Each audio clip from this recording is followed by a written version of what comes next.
services that you offer, and comparing cost, profitability, and so much more is vital to making and keeping your company successful. But it's also virtually impossible without some type of software. Using pattern jobs in Clip will make this simple and easy and empower your company to become even more profitable. Pattern jobs work the same way as pattern customers. After creating the patterns, each time a customer was added, the pattern filled in information that was similar to other customers. That way, the same information didn't need to be entered over and over and over again. It also made the records more accurate because there was less room for error. Accurate entry in jobs is even more crucial in order for it to be scheduled correctly and in order to have accurate reports. Pattern jobs save many careless errors and produce beautiful uniformity. The first thing that you'll need to do is write down a list of all the services that you offer. You can look at your contract so that you have the same wording. After that, just group the services that are alike, for example, maintenance jobs and landscaping jobs. Then put your most common services and groups first in the list. Next, number the services beginning with 1, then go down the list until they're all numbered. Once that's done, you're ready to set up your patterns, starting with the first on the list.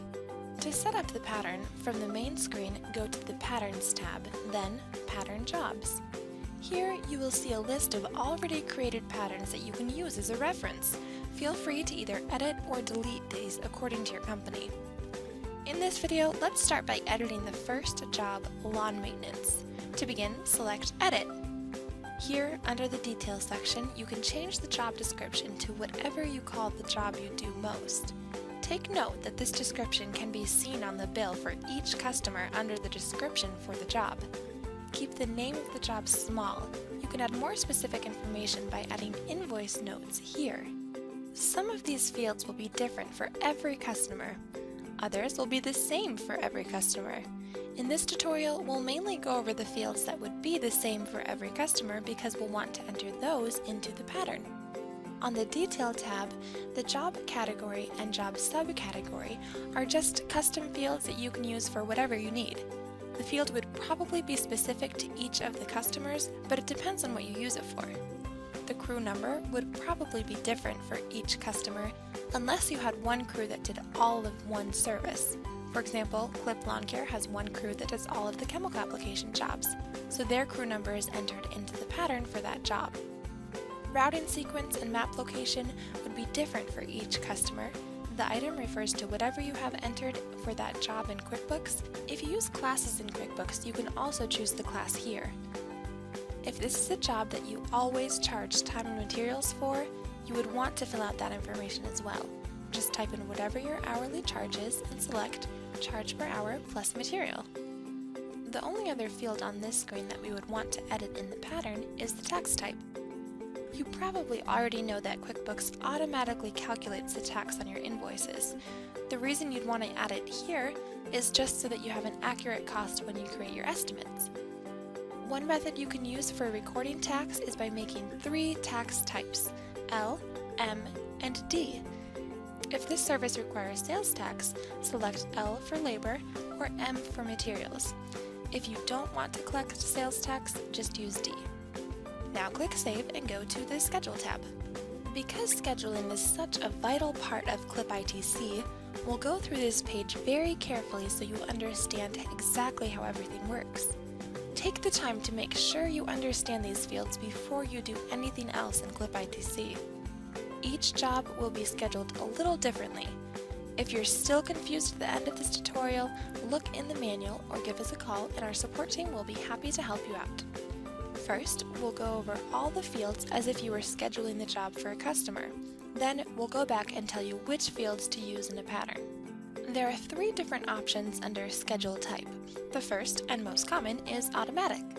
Zone and static scheduling are very seldomly used and not recommended in most scenarios. Check the status and make sure that the customer is active. And then in the next visit field, you'll need to put the next date that you'll do this job for the customer. CLIPitc will automatically recalculate the date after you mark the job as complete, according to how you edit everything else below. But you can always override that whenever you want by changing the date. Here you can select how many times you want to do the job for the customer. After you've done the job as many times as you enter here, the job will be put on hold. This is usually only used with installment customers.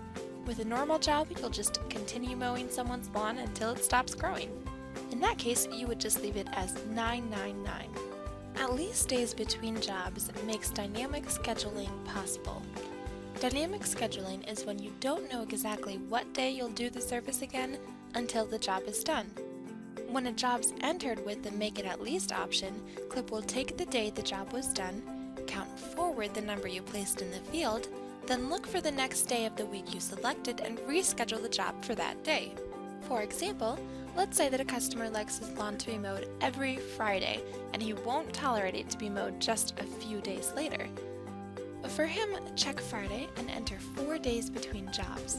Now, if you are delayed and can't mow till Monday, CLIP will count forward 4 days and search for the next checked box, which is Friday. Then, it will reschedule the job for Friday. But if you didn't mow till Tuesday, it'll count forward 4 days and reschedule for the next Friday. So if it's filled out correctly, customers don't pay for unnecessary services. For jobs that you do every other week, we recommend 11 days between jobs. If it's every 3 weeks, we recommend 18. The formula is just start with 4 days for the first week and add 7 days for each additional week. With the once a week option, if a job is checked off on Friday and you do it on a Friday, CLIP will automatically try to schedule it for Sunday because that's the beginning of the next week. But since Sunday is not checked, it'll look for the next day of the week that is checked.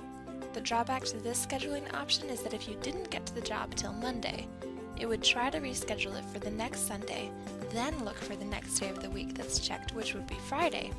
This would leave 13 days between jobs, which a weekly customer might not be happy with.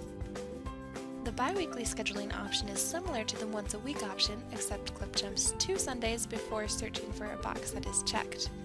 We recommend using the at least days between jobs option instead of the once a week or bi-weekly options to avoid issues when you're delayed.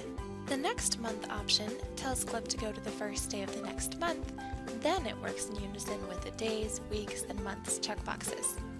The next year option tells CLIP to go to the first day of the next year, and also works in unison with the days, weeks, and months checkboxes. With the one-time only option, CLIP will put the job on hold as soon as it's posted as done. If you want to reschedule the service, just take it off of hold and change the next visit date. Use the month of the year checkboxes to choose the months you'll do this job. For example, in Maryland, we start cutting in March and finish in November. Therefore, I'll check off March through November and leave the other months blank.